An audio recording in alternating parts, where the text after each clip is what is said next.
जेलन अस्पताल में high voltage आने से कोविड-19 वार्ड में मचा हड़कंप। अल सुबह वेंटिलेटर शिफ्टिंग के दौरान एक मरीज की हुई मौत।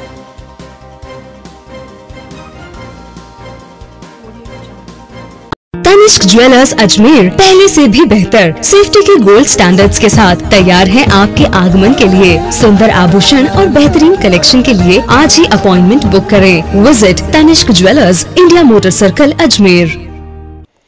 संभाग के सबसे बड़े जवाहरलाल नेहरू अस्पताल के कोविड-19 वार्ड में बीती देर रात शॉर्ट सर्किट होने की खबर से चिकित्सा प्रशासन में हड़कंप मच गया।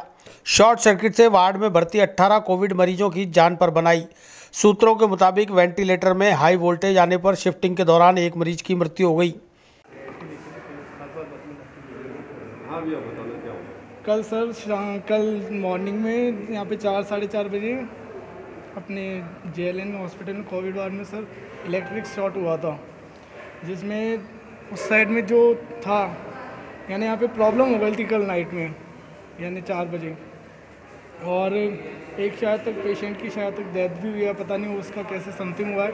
हम भी टेंशन में आ गए थे। मैंने इतना बड़ा केस हुआ है तो कैसे हुआ है, या तो प्रशासन का सिस्टम होना चाहिए सर, देखना चाहिए उन्हें भी सिस्टम की, क्योंकि शॉर्ट सर्किट हो सकता है, कुछ भी हो सकता है सर।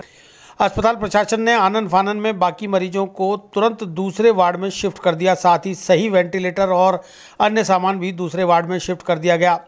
अस्पताल प्रशासन सूचना मिलते ही मौके पर पहुंच गया। रेस्क्यू टीम को भी बुला लिया गया, जिसने तत्काल वार्ड में भर्ती सभी मरीजों को सुरक्षित बाहर निकाला, लेकिन एक मरीज को नहीं बचाया जा सका। अस्पताल अधीक्षक डॉक्टर अनिल जैन ने स्वीकारा कि आईसीयू वार्ड में हाई वोल्टेज आने पर वोल्टेज फ्लक्चुएशन होने के कारण मरीजों को दूसरे वार्ड में शिफ्ट किया गया है। शिफ्टिंग के बीच एक वेंटिलेटर से दूसरे वेंटिलेटर पर मरीज को शिफ्ट करते समय एक मरीज की ज़्यादा हालत गंभीर होने के चलते उन्हें नहीं बचाया जा सका, जबकि बाकी 18 मरीजों को तुरंत दूसरे वार्ड में शिफ्ट कर दिया गया। फिलहाल हालात अभी काबू में हैं। वहीं जवाहरलाल नेहरू अस्पताल में हुए इस हादसे की सूचना पर प्रदेश के चिकित्सा मंत्री रघु शर्मा के निर्देश पर अतिरिक्त जिला कलेक्टर शहर विशाल दवे जेलन अस्पताल पहुंचे और अस्पताल अधीक्षक डॉक्टर अनिल जैन से घटना की जानकारी ली है। हाँ सर, किस तरह से आग लगी थी, क्या था? एक तो मैं इस बात को क्लियर कर दूं कि किसी भी तरह की कोई आग नहीं लगी थी। मेडिकल आईसीयू में हमारे यहाँ वोल्टेज फ्लक्चुएशन की वजह से वोल्टेज ज़्यादा होने से हमारे कुछ इंस्ट्रूमेंट्स ने काम करना बंद किया था।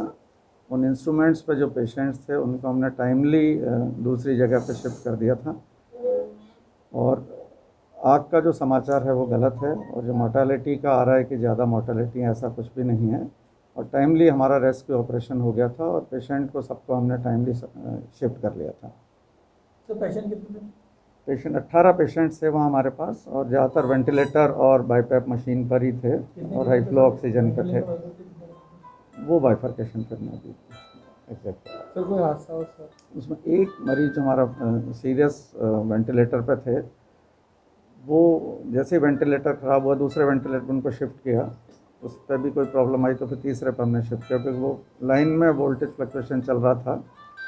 वो एक पेशेंट हमारे सकम की है इस दौरान, बाकी सारे पेशेंट्स हमारे रेस्क्यू हुए और उनको हमने टाइमली शिफ्ट कर लिया। इससे कोई डेथ वगैरह तो नहीं है? वोल्टेज फ्लक्चुएशन है, जो आग का जिक्र है वो नहीं है बिल्कुल भी। वोल्टेज फ्लक्चुएशन से भी किसी तरह का कोई हादसा नहीं हुआ। वहीं अस्पताल के कोविड-19 वार्ड में हुई इस घटना पर चिंता जाहिर करते हुए वरिष्ठ अधिवक्ता राजेश टंडन ने मामले की उच्च स्तरीय जांच कराकर दोषियों को सजा देने की मांग की है। हमने बात करी उनसे, सुप्रीडेंट से, तो उन्होंने बताया कि ऐसा कुछ नहीं हुआ, शॉर्ट सर्किट से लगा था, बस हल्का फुल्का। तो आप क्या मानते हैं? देखिए, मैं भी अभी जैसे ही मैंने समाचार मुझे पता लगा तो मैं अस्पताल गया। पहले कोविड वार्ड गया पर वहाँ नहीं था, तो ये मेल मेडिकल इसमें ऊपर था, तो मैं सुप्रीडेंट डॉक्टर अनिल जैन साहब से मिल के आया हूँ। उन्होंने मुझे बताया कि एक मतलब शॉर्ट सर्किट हो गया था, तो वो जो पेशेंट वेंटिलेटर पे था उसको दूसरे पे शिफ्ट किया, दूसरा भी ख़राब था, तीसरे पे किया, और उस शिफ्टिंग में और एक्सीडेंटली उसकी डेथ हो गई है।